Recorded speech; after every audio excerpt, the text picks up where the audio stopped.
Recite mo nga. Gracious welcome to our guest of honor, Dr. Cruz Godoy, quick-witted principal, Mrs. Maria Vilma Yugalisa, our genuine finance administrator, Mrs. Corazon R. Ulep, sensible and dynamic teachers, fellow graduates, visitors, friends, ladies and gentlemen, good afternoon.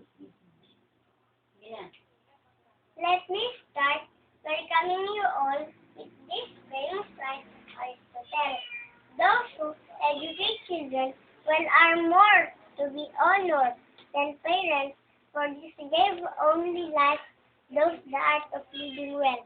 I am profoundly honored as I speak in front of this class.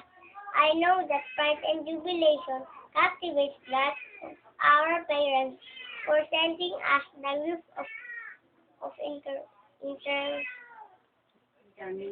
interminable guidance and support.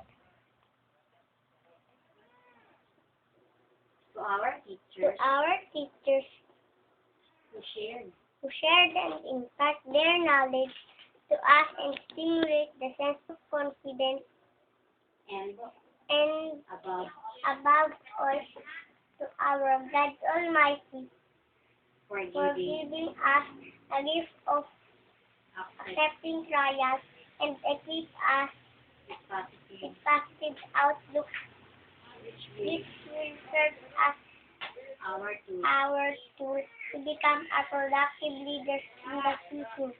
On behalf of of the graduating class, batch 2008, you can reach your dream when you believe.